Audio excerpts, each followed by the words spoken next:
Fidélité, mardi 28 juin 2022.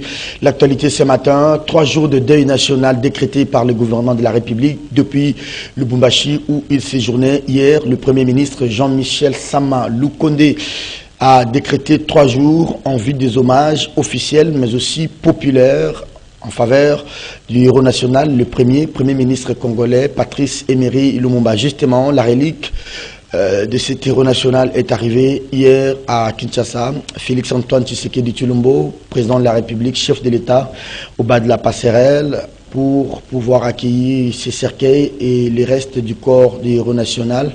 Brève cérémonie, sobre, direction, palais du peuple pour les hommages populaires depuis hier jusqu'à aujourd'hui. Demain, mercredi, il est prévu selon le programme. Le président de la République va pouvoir décorer les 2 compagnons de fortune de Patrice Emery Lumumba, Paulo Maurice, entre autres élevés au rang de héros national Patrice Emery Lumumba Musée, Laurent Désiré Kabila. L'inhumation est donc prévue pour le 30 juin. Justement, 30 juin, il y aura défilé ou pas défilé. 30 juin, le président de la République va pouvoir s'adresser à la nation, qui va dire, Félix Tshisekedi, c'est autour de ces discours annoncés que nous allons scruter et nous allons faire un petit décryptage. Certainement que le chef de l'État va revenir sur la situation sécuritaire dans la partie est du pays. Mais que va-t-il exactement dire? Est-ce qu'il va appeler à des soutiens? Vous le savez, il y a 8 jours, le président de la République venait d'assister à la réunion du pays membre de l'Afrique de l'Est. Et il y a eu 2-3 grandes résolutions. L'intervention militaire qui est aujourd'hui très mal accueillie dans l'opinion. Est-ce que le président va pouvoir s'expliquer sur ce qu'a été cette réunion? Les projets de 145 territoires, développement à la base, on en parle de moins en moins. Où est-ce que nous en sommes? Le Premier ministre, plus préoccupé par cette question de la relique de Patrice Emery Lumumba, plus l'attention est tournée sur la question sécuritaire à l'est du pays, mais il y a la question du développement. On n'en parle plus. Où est-ce que nous en sommes? Qui pilote finalement? Il y a le président de la République, pour ne pas parler du cabinet au niveau de la présidence de la République, qui avait pris la question au détriment même du gouvernement. Mais 3, 4, 5 mois plus tard, on en parle de moins en moins. C'est la question que je vais poser tout à l'heure à nos invités. Cette vidéo qui fait la ronde sur les réseaux sociaux, c'est pasteur rwandais qui se présente comme rwandais. Il s'appelle Shadrach Kiseimana. Il demande à Kinshasa de ne pas mener la guerre aux Rwandais. Il demande également au président de la République et ensemble à l'ensemble de la population congolaise de faire un distinguo, une nette distinction entre les comportements et la formation de l'individu Paul Kagame et le peuple rwandais. Il nous demande de regarder l'histoire. Il demande aux Congolais de regarder l'histoire, non pas avec les rétroviseurs de ce passé sombre avec Paul Kagame, mais également plutôt avec ses rétroviseurs à l'époque du président de fin Abiyarimana. Bienvenue à vous, madame, monsieur. Kiosque. On va scruter tous ces titres avec José Adolphe Voto. Il est de CKTV, Canal Kin Télévision, une chaîne sœur d'ailleurs. Bonjour et bienvenue à vous. Bonjour, Serge Kabongo. Rapidement, on va placer un mot sur ce projet ambitieux du président de la République. 145 territoires, le développement à la base de moins en moins, on en parle. C'est dommage. Moi, je crois que sur le plan économique et même social, c'était le plus grand projet de Tshisekedi. C'était au moins concrètement un projet de société que Tshisekedi pourrait vendre à la population congolaise, même mieux avant que, parce que vous savez dans quelles circonstances, comment on appelait ça à l'époque, la coalition entre l'UDPS et l'UNC. Oui. Donc, le cash. Oui. C'était à la veille des élections et donc les projets de société n'étaient pas aussi clairs que ça. Les 145, c'est un projet extraordinaire. Je dis, c'est même mieux que les 100 jours, c'est même mieux que le projet de Kabila, comment on appelle ça, les 5 chantiers. Révolution de la modernité. Voilà, tout ça c'était creux. Mais les 145 territoires, le développement de ça c'est concret. Et ça c'est quelque chose qui pourrait non seulement faire démarrer le développement du Congo à la base, mais aussi laisser Tshisekedi dans l'histoire. Apparemment, ça n'a pas été, professeur, pour ne pas vous couper, ça n'a pas été peut-être bien pensé, bien conçu. Je m'en vais vous donner les éléments pour peut-être vous convaincre. C'est un projet qui peut-être n'a pas été, vous l'avez dit, qui n'a pas été repris dans les projets, dans l'action gouvernementale, mais il sort après l'échec des 100 jours, ces projets qui arrivent. Nous avons vu le ministre d'État, ministre du Plan, Christian Mwando, qui est allé à Kenge avec les premiers ministres pour lancer ces projets. Et après, ils sont allés, je crois, au Congo central pour poursuivre les projets. Mais le président de la République rentre à Kinshasa, il récupère les projets, il réaffecte ça à la présidence de la République et on crée maintenant un comité de pilotage, on dépossède un peu le gouvernement, ça devient un projet présidentiel. Malheureusement, après l'échec des 100 jours, ce schéma que vous décrivez, ça c'est le schéma des 100 jours, où Kamer s'est approprié de l'action gouvernementale et qui a donné les résultats qu'on connaît. Donc on veut reprendre la même chose, ça donnera le même résultat. Le travail du cabinet du président, ce n'est pas piloter des projets. Le cabinet du président, c'est des conseillers. Il y a un gouvernement.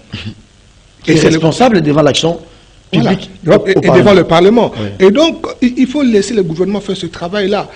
On est dans de petits calculs politiciens. Donc, on dit si le gouvernement le fait, le président ne va pas en bénéficier en termes politiques, mais c'est faux. C'est lui, c'est son mandat. Donc, nous faisons des projets, nous lançons des initiatives pour tirer des dividendes politiques et non pour que ça reste pour le compte de la... Malheureusement, depuis tous les cycles électoraux qu'on a connus, les partis politiques qui viennent aux affaires, c'est pour gérer le pouvoir et non gérer le pays. On ne gère pas le pays, on gère le pouvoir. C'est-à-dire on attend 2023. Comment on va se préparer par rapport à 2023. Et toutes les actions sont focalisées par rapport à ça. Et donc, on risque de passer à côté pour que cette action puisse avoir de l'impact sur la population. Il suffit seulement qu'on ait un impact sur la population. Cette population sera reconnaissante. Le président a un mandat difficile. Il y a d'abord l'aspect sécuritaire, vous en parlez tout à l'heure. Ça, c'est vraiment l'indicateur le plus important de son mandat. Il a promis la sécurité. Il a promis la paix aux Congolais, surtout dans le Kivu. Si, jusqu'à 2023, il n'y a pas retour de paix dans le Kivu, ça sera un échec grave. Et donc, parce que le mandat, l'aspect, la dimension économique est difficile, la dimension sociale également. Parce que jusque-là, le mandat de Tshisekedi, c'est politique. Il y a un bilan politique certain. Par exemple, le retour de Lumumba, c'est politique. La libération de prisonniers politiques, c'est politique. La calmie sur le plan interne. C'est politique. La diplomatie, que le roi vienne, on la promet de la venue de pape, c'est politique. Même à Lingeti, ça devient plus politique qu'économique. Parce qu'on ne sent pas l'impact de ce que Alingeti a de grainer sur la vie sociale et économique du pays. Et donc, à part le politique, les deux ou trois dimensions qui restent, c'est le sécuritaire, l'économique et le social. Et les 145 jours, c'est un projet très important.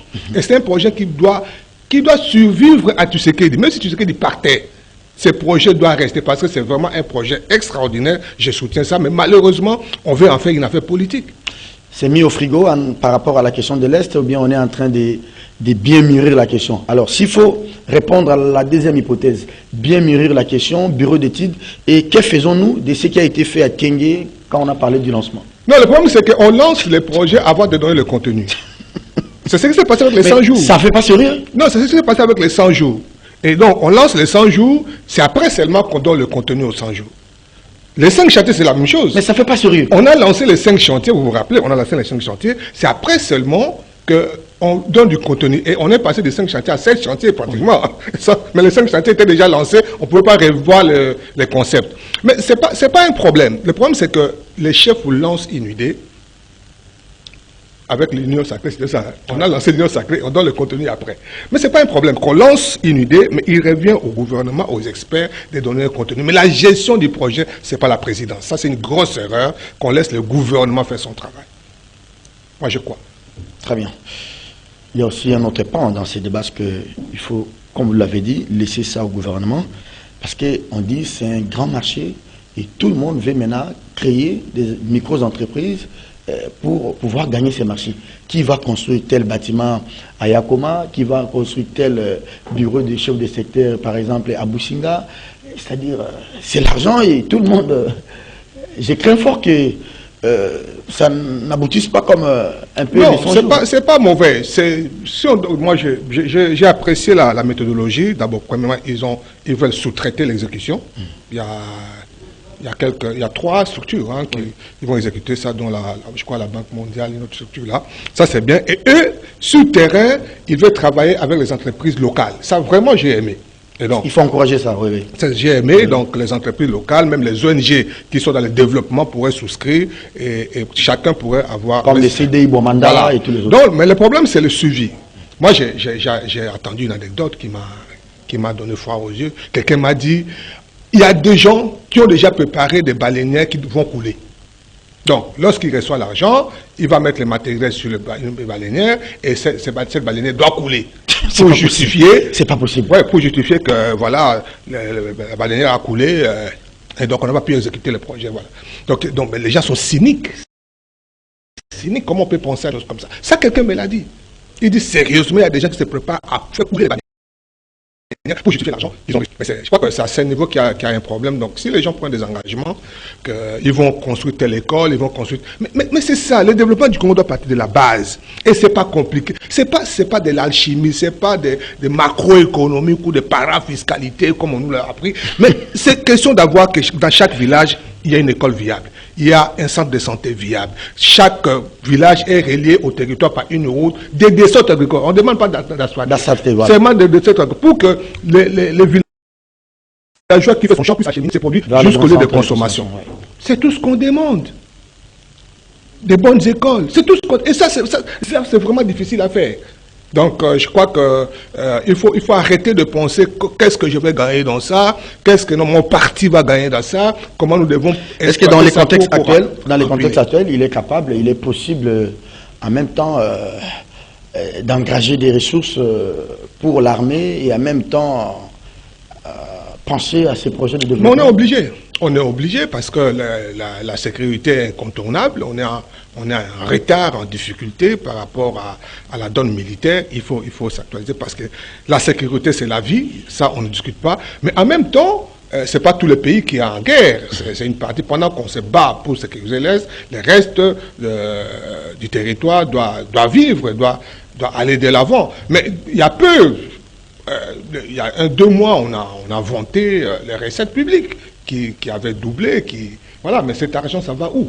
Il y a toutes les raisons. Mais ça ne demande pas autant de milliards de dollars. Ça demande la bonne volonté. Ça demande une organisation, un suivi. Une école, ça coûte combien? Un dispensaire, ça coûte combien?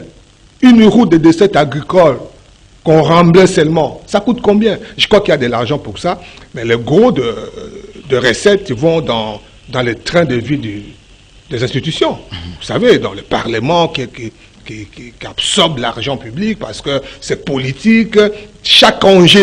À chaque enjeu, on doit placer les gens à la Cour suprême, à la Cour constitutionnelle. C'est l'argent qui doit circuler. On multiplie les sessions extraordinaires, expressément. Pendant la session ordinaire, on ne travaille pas. On attend qu'il y ait une session extraordinaire pour qu'on puisse avoir le double de tous les moyens qu'on peut avoir. C'est ça le problème. Mais l'argent, il y en a. C'est une question de priorité. Hein. Mais la priorité, c'est quoi? C'est la politique. Qu'est-ce que nous voulons? La politique ou c'est le développement? C'est quoi la priorité? Ah ben, c'est aux gens de choisir. Hein. Voilà. Donc, mais ce peuple-là, il n'est pas naïf. Tant qu'il n'y a pas de résultat, qu'il n'y a pas de pacte dans le vécu quotidien du peuple, il en demandera toujours. Vous parliez tout à l'heure, la professeure, de la guerre à l'est du pays. Ça sera un levier très déterminant pour la suite, même le 2e mandat du président Félix. Vous pensez qu'on mènerait la guerre à Félix ou à la République pour qu'ils soient en difficulté pendant la campagne électorale? C'est fait aussi non, je ne pense pas. Non, je ne pense pas. Il y a des gens qui font cette analyse, mais je ne pense pas. La guerre dans l'Est n'a pas commencé aujourd'hui. Les enjeux restent les mêmes. Les enjeux de la guerre dans l'Est, ce n'est pas politique, ce n'est pas les enjeux politiques de la politique congolaise, c'est pas ça. C'est pas ça. Ça, c'est minimiser la capacité de nuisance de ceux qui nous veulent du mal. Les enjeux de la guerre dans l'Est, il est à 2 niveaux, essentiellement sinon 3. Le premier niveau, ce sont les firmes internationales. Et ça date depuis l'époque coloniale. Hein? Oui, c'est depuis toujours. Le Congo a toujours été exploité. Vous savez, je me suis rendu compte finalement que le peu de temps où le Congo, où les Congolais ont eu un peu de répit, un peu de paix, c'est pendant le règne de Mobutu. Donc, depuis que ce pays existe, depuis 1885, ce pays a toujours été dans l'insécurité. Les Congolais ont toujours été malmenés, tués. Si vous prenez l'époque léopoldienne, de 1985 à 1908, vous connaissez l'histoire des mecs. Un grand génocide. Génocide. De 1908 à 1960, c'était les travaux forcés, c'était le fouet. C'est pourquoi Lumumba et ses amis ont demandé l'indépendance. De 60 à 64, c'était la guerre. Il n'y avait que la guerre. C'est ce qui a donné prétexte à Mobutu pour prendre le pouvoir. Et donc, la petite parenthèse, c'est de 65 à 97. Et depuis 97 jusqu'à aujourd'hui, il n'y a que la guerre et l'insécurité. Et depuis 97, c'est un plan qui a été bien boutiqué. Au-delà de l'intention de faire éclater le Congo, c'est exploiter les minéraux. Ça, ce sont les firmes internationales qui ont trouvé comme sous-traitants Kagame, l'Ouganda notamment, et à d'une certaine mesure le Burundi. Ça, c'est au niveau international. Et l'autre dimension, c'est que ces pays est trop grand pour les Congolais qui sont trop naïfs. Donc, il faut l'éclater. La deuxième dimension, c'est les ambitions hégémoniques de Kagame. Et ça, il ne se l'est pas caché, ça date depuis toujours. Au début de la guerre, ils l'ont dit. Peut-être que les gens n'ont pas pris. Kagame a réclamé, le gouvernement roi a réclamé une conférence de Berlin bis. Parce qu'ils pensent qu'il y a une partie du territoire congolais qui leur revient. Et dans cette optique-là, les arguments, c'est protéger les Tutsis du Congo. Voilà, donc tout ça, c'est ça. Et troisièmement, en attendant qu'on reprenne les terres, on exploite. Il s'érige en protecteur des Donc c'est ça le vrai fondement de la guerre. Ça n'a rien à voir avec la politique congolaise, on veut faire la guerre à Tshisekedi pour soit faire de lui un héros ou soit lui qui ne réussisse pas. Mais la guerre n'a pas commencé aujourd'hui. C'est une lecture biaisée. Voilà, et la guerre du temps de Joseph Kabila, c'était quoi? Ça n'a rien à voir avec la politique congolaise interne. Très bien. Justement, parlons de cette question sécuritaire dans la partie est du pays, professeur. Hier, déjà, on fêtait, s'il faut se le permettre, la première semaine d'après la signature de cet accord du 3e conclave tenu à Nairobi, au Kenya. Une semaine après, nous avions appris qu'il y a encore la reprise des hostilités. Et même 2-3 jours après la signature de cet accord du conclave, les M23 labellisés ont pris possession de 2, 3, 4 localités. Donc on ne s'est pas dit si on fait les statu quo ou réellement aucune partie, que ce soit Kinshasa ou encore les rebelles rwandais, personne ne veut observer de bonne foi les recommandations concernant les désarmements et les retours aux anciennes positions demandées par le 3e conclave. Malheureusement. Mais ce que j'ai noté dans ça, c'est que l'information qu'on nous a donnée a été biaisée. On a pris Bunagana, on a entendu ces nouvelles, et puis après, il y a des informations qui disent que Bunagana a été reprise par les FARDC. Et puis plus rien. Pendant que nous, à l'ouest, à Kinshasa notamment, on pensait que Bunagana a été reprise jusqu'au communiqué du gouverneur militaire qui demande que les opérateurs économiques n'utilisent plus cet axe. C'est alors qu'on s'est rendu compte que Bunagana n'a jamais été reprise par les FARDC. Ah oui, ah oui. Ouais, et ça c'est pas bon. C'est pas bon pour l'opinion. On ne peut pas nous berner dans une affaire aussi importante. Il faut nous donner la bonne information. Ça, c'est une chose.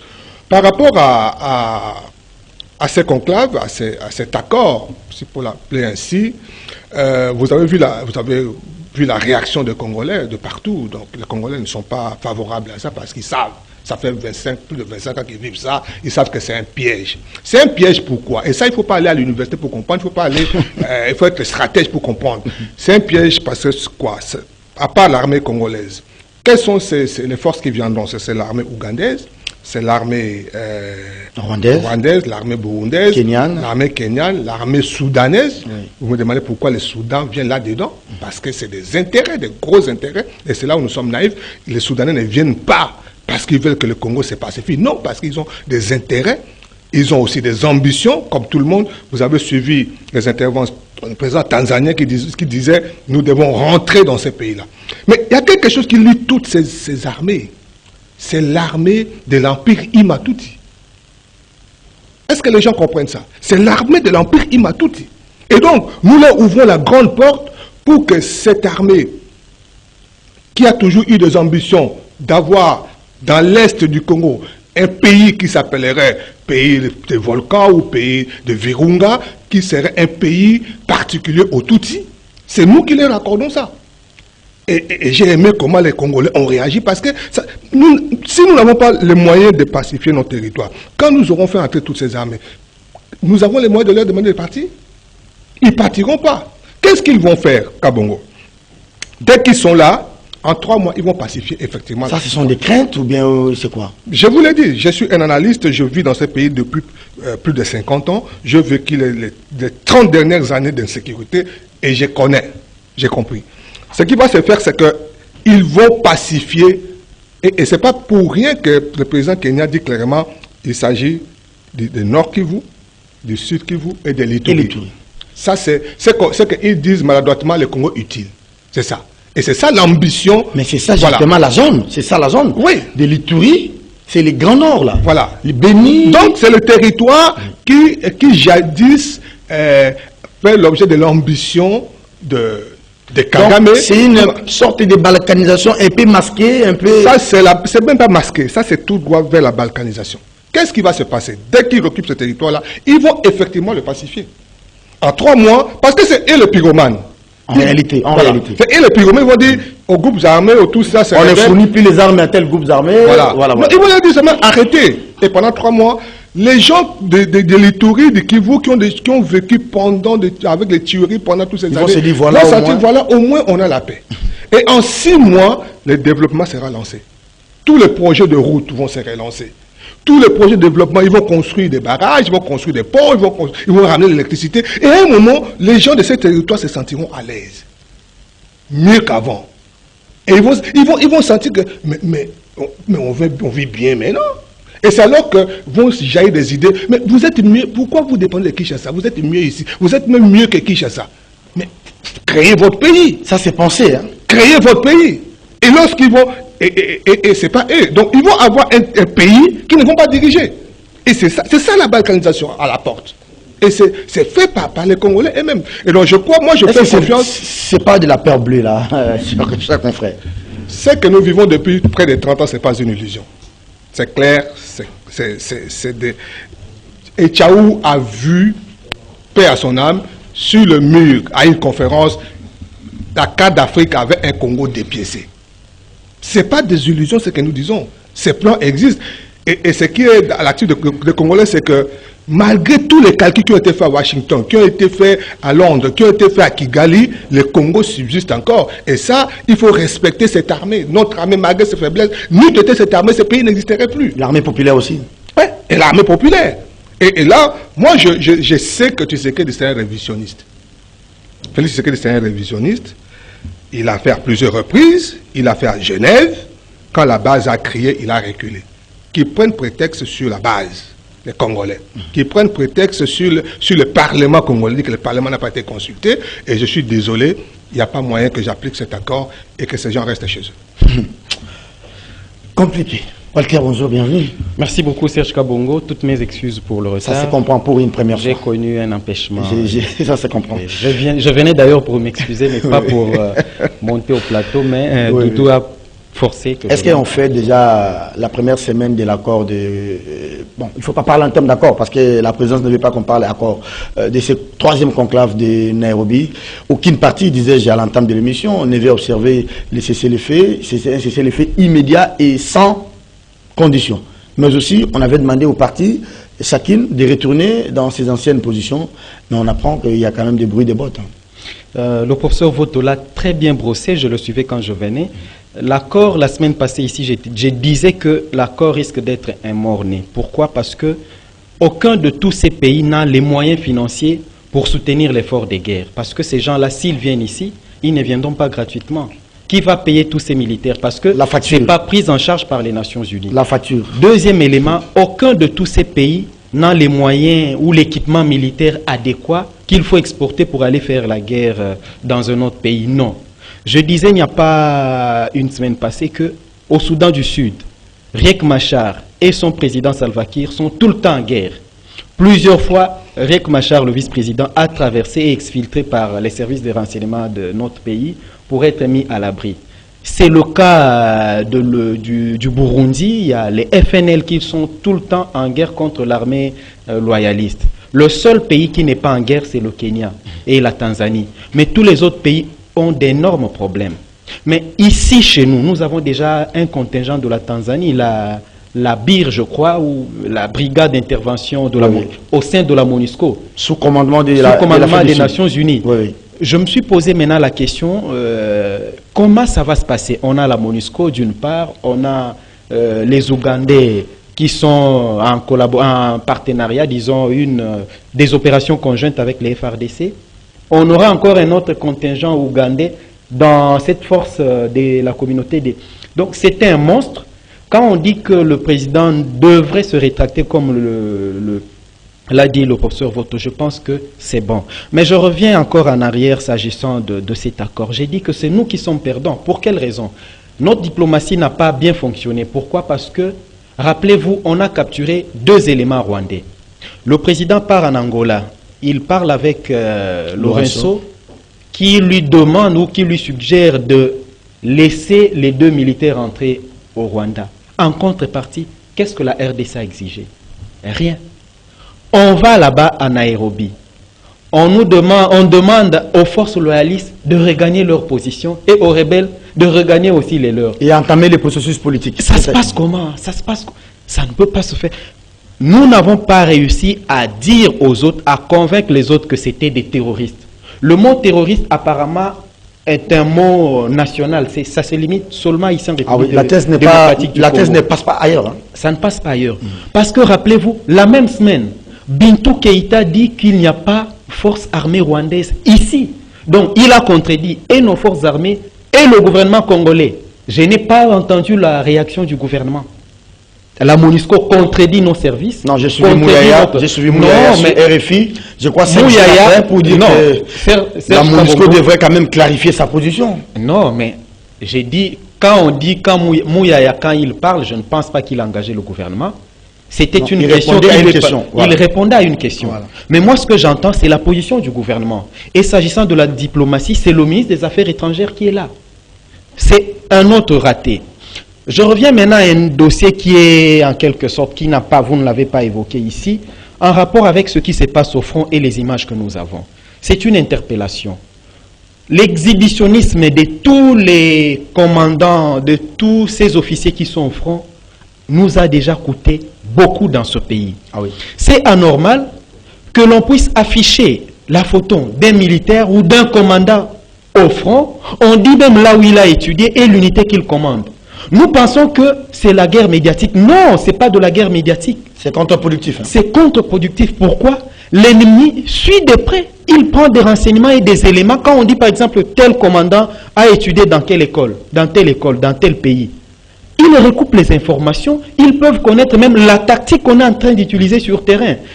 Nous n'avons pas besoin d'avoir des officiers rockstars. Si vous avez besoin de devenir vedette, il faut attendre après la guerre. Laissez l'armée, sortez à la vie civile et faites votre show.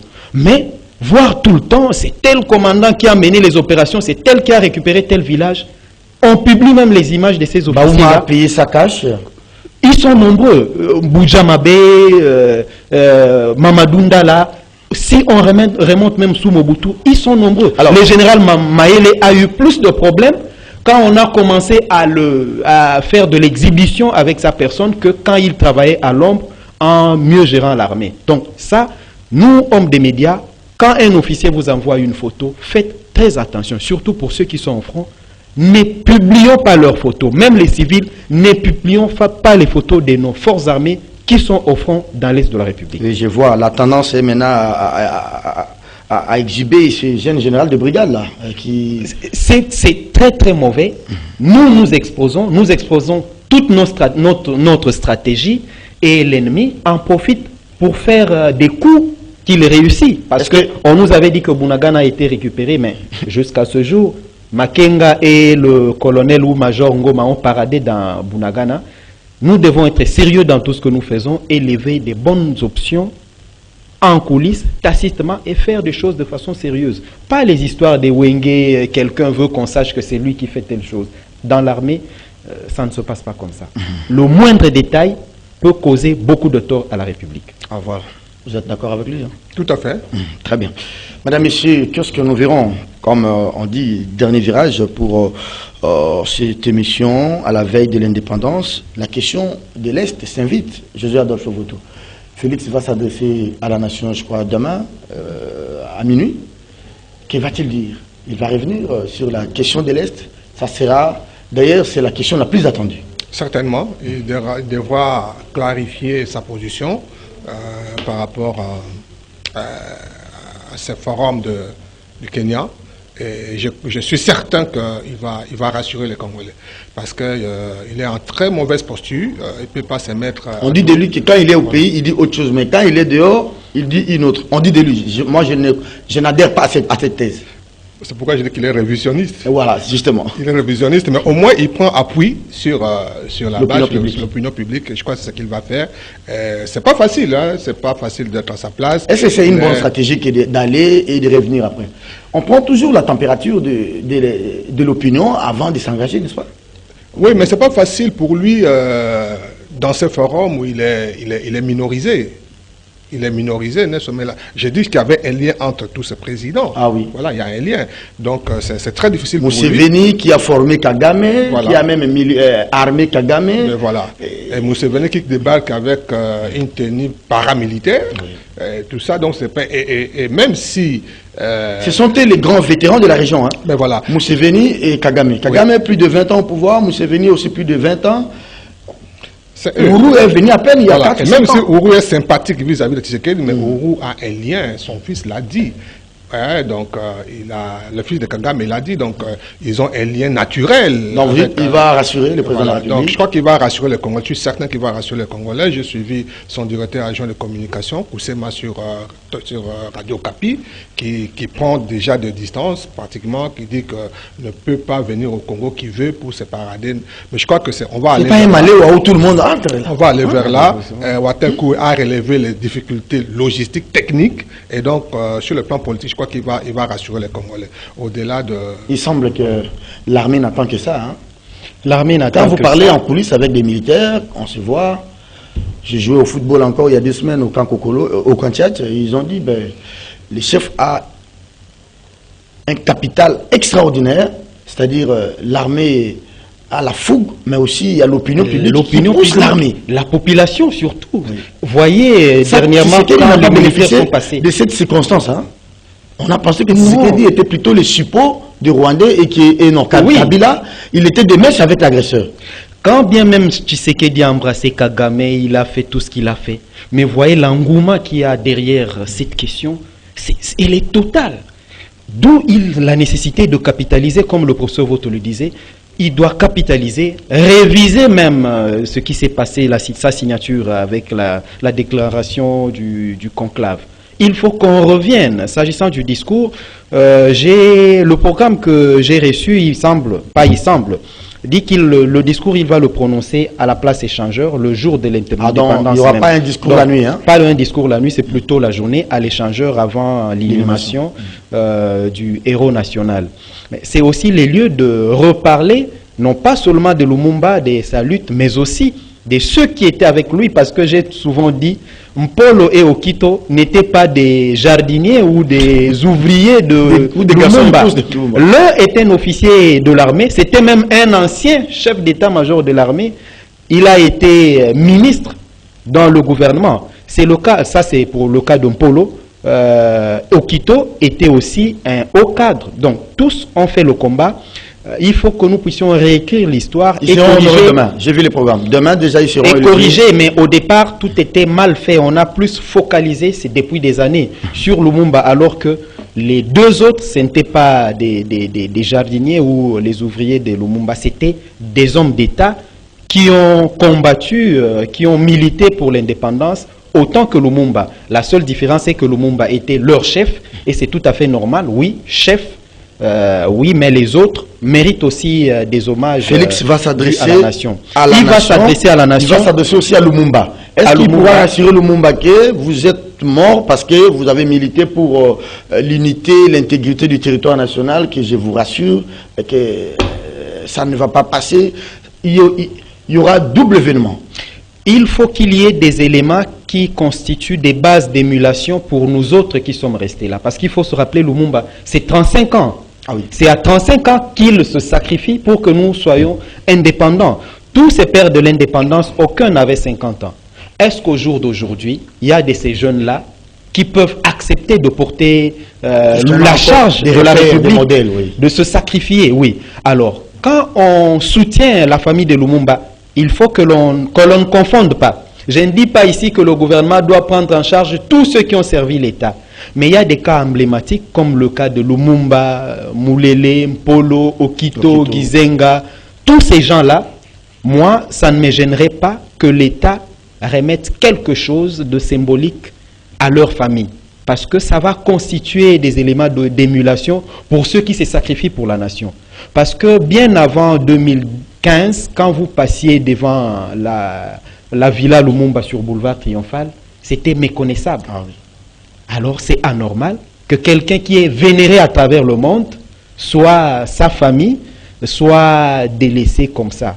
Maintenant que les choses semblent être prises en main, je crois que ça soit du sérieux et pas des actions ponctuelles, mais il faut plutôt qu'il y ait une ligne pérenne sur Lumumba. Mais je ne demande pas qu'on prenne en charge ses petits-fils, mais quelque chose pour ces 3 enfants encore en vie, Professeur, ça ferait quelque chose de bon. C'est nous qui dramatisons la situation sécuritaire à l'Est, c'est notre gouvernement qui dramatise, ou bien la situation, elle est vraiment dramatique, mais si elle l'est, pourquoi la francophonie qui s'est réunie hier, ou qui va se réunir au Rwanda, dans le cadre des assemblées parlementaires francophones, n'est plus mot? Pourquoi au niveau de la SADC, on ne dit rien?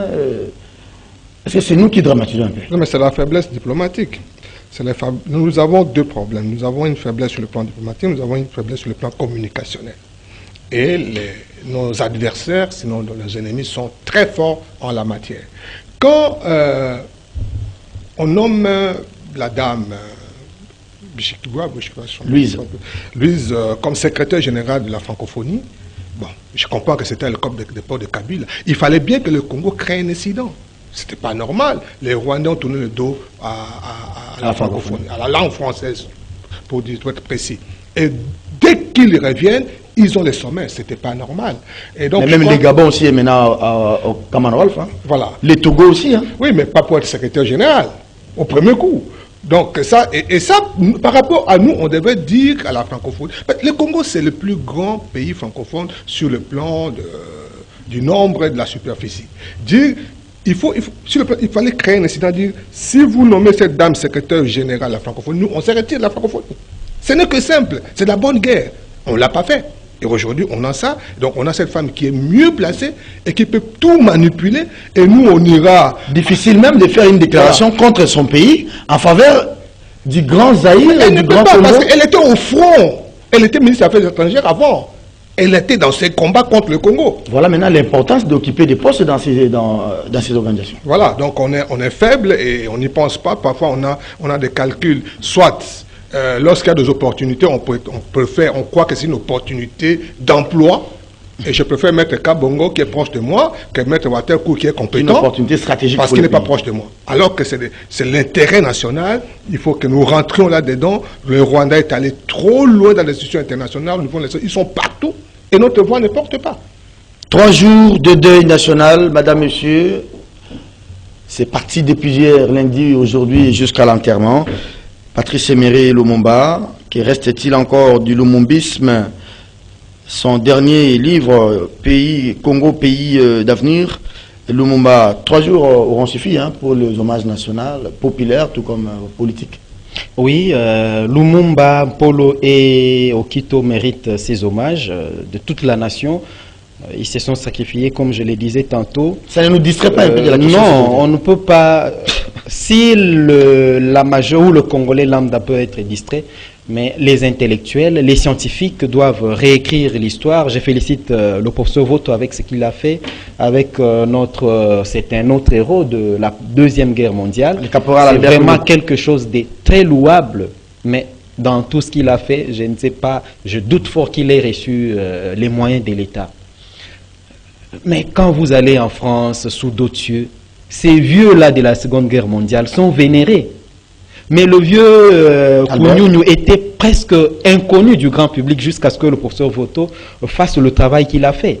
Ce sont des choses qu'il faut encourager. Il n'avait pas besoin de devenir ministre, il n'a pas besoin de devenir ministre, et il n'a fait aucun bruit qu'il a fait quand il a fait ce travail-là, très scientifique, très fouillé, et il revient maintenant à l'État d'en faire la promotion. Le professeur Voto, ce n'est pas la seule charge du professeur Voto. Il prend même l'argent des enfants. Voilà, c'est à l'État, c'est au ministre de la Culture, au ministre de l'Éducation même, de l'enseignement, de s'en occuper, d'en faire la promotion, parce que on doit se rappeler que notre histoire, c'est nous-mêmes qui devons la réécrire.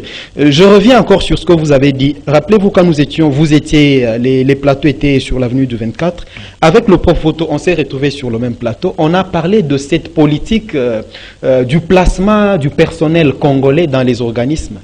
Il n'y en a pas, il n'y a pas de lucidité. On ne sait pas, cette année, l'année prochaine, la RDC aura placé combien de ses fils dans les organismes internationaux. Ça, il n'y en a pas. La dernière fois, c'est Mobutu qui l'a fait, et depuis, nous avons perdu le terrain, et aussi un autre problème, nous ne savons pas cotiser. Ici, tout le temps, on chante que non, on a brisé le plafond avec les réserves. Est-ce que nous payons les cotisations dans les organismes internationaux pour que nous ayons droit au chapitre? Ce n'est pas le cas. Nous devons nous réinventer pour mieux faire. Très bien, on se limite là pour aujourd'hui. Vous avez suivi la vidéo de ces pasteurs qui se présentent comme pasteurs rwandais. Et il a dit en substance, j'ai vu la vidéo de plus de 25 minutes, il demande au président, d'abord il apporte son soutien au FARDC, il dit au président de la République et au peuple congolais que nous puissions faire un distinguo entre l'individu Kagame et le peuple rwandais qui ne veut pas de la guerre. Ça, c'est une question de M. Kagame seul. Il nous demande de regarder un peu l'avenir avec les rétroviseurs de l'époque avec le président Abiyarimana, que de regarder l'histoire aujourd'hui avec Paul Kagame. Serge Kabongo, j'ai vécu dans deux milieux. Dans les deux milieux, j'ai été avec les Rwandais. Dernièrement, la deuxième fois, c'était à l'Équateur, je crois, de 1998 à 2006, j'ai vécu à l'Équateur. J'ai vécu avec les Rwandais. Je n'avais jamais vu les gens attaquer les commerçants rwandais. Jusqu'à ce jour, vous allez à Mbandaka, vous allez voir les commerçants rwandais. Ils sont là, personne ne les dérange. C'est le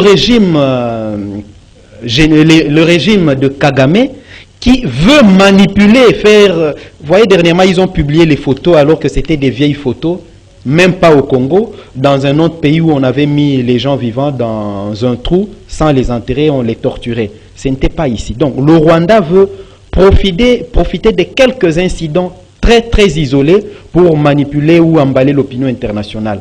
Je crois qu'il revient au gouvernement congolais de communiquer avec des éléments. Est-ce que c'est bon comme ça que d'avoir des sons de cloche discordants au niveau du Rwanda, mais en faveur du Congo? Mais il faut que le gouvernement congolais exploite tous ces éléments. Même au niveau Victorine, je crois, ou Victoire Ingabire, ne sait pas sortir. Il n'y a pas d'opposition au Rwanda. Quand vous voyez l'armée, toute l'administration de Paul Kagame est occupée par la minorité, Tutsi. Les Hutus n'ont pas droit au chapitre. Et le gouvernement congolais doit tout exploiter. Tous ces Rwandais qui sont en exil, tous ces Rwandais qui errent à travers le monde, qui sont réfugiés au Mali, au Gabon. On doit en parler pour dire que le problème, ce n'est pas entre les Congolais et la masse rwandaise. C'est plutôt le régime de Paul Kagame. Ça, on doit y revenir souvent, que nous puissions faire le distinguo entre les paisibles citoyens rwandais qui sont traqués par le régime et le régime qui est notre ennemi ou notre premier ennemi. C'est des sons de cloche au sein de la population rwandaise qui sortent. Moi, j'ai étudié avec des Rwandais à Guadeloupe. Non, on a étudié avec des Rwandais. Moi, j'ai étudié avec les Rwandais à l'ISTI. L'ISTI, c'était, à l'époque, c'était une école régionale. J'ai joué au football avec des Rwandais. J'ai des amis. Il n'y a jamais eu de problème. Il y a Artemon, il y a Thierry. Il n'y a jamais eu de problème avec les Rwandais. On partait même manger chez eux à Coca-Cola. Oui, entre les Rwandais et les Congolais. Non, il n'y a jamais eu de problème. Le problème, c'est la nouvelle oligarchie autour de Kagame qui, d'une part, je le disais, a des ambitions hégémoniques et d'autre part, veut s'enrichir. L'exploitation du Congo profite à quelques personnes au Rwanda. Donc, et dans les Congolais... Le pasteur a raison. Le parti a tout à fait Mais raison. il faut craindre pour Et- sa vie. Il semble qu'il y ait des sons de cloche comme ça. Chez Kagame, vous êtes... Ouais, c'est comme vous- le musicien qui Kizito chantait la Zito. réconciliation, Kizito, qui a été éliminé. Mais Et là, silence radio du côté de la communauté internationale. ben, c'est nous. Il nous revient de nous battre, comme Walter Kouy l'a dit, d'être présents sur le plan international. Merci beaucoup, Josué Adolphe Voto. Merci à Walter Kouy, à vous aussi, chers téléspectateurs, Dadi, héritier, coordination du Romain, réalisation Monthiri Doudou, Hamilton, Jacobi, 9h30, ça sera demain, kiosque, édition spéciale, 30 juin. Que dira Félix Antoine Tshisekedi? Que pensez-vous du discours de Félix? Vous avez les numéros qui est affiché. Dites-nous ce que vous pensez de ce que le président devrait dire. Comme ça, j'y reviendrai demain pour lui dire ça. Ce qu'il doit mettre dans son discours. Qu'est-ce que vous attendez du discours du président de la République? Qu'est-ce que vous voulez qu'il dise? Merci de votre fidélité. 9h30, demain. Bonne évasion.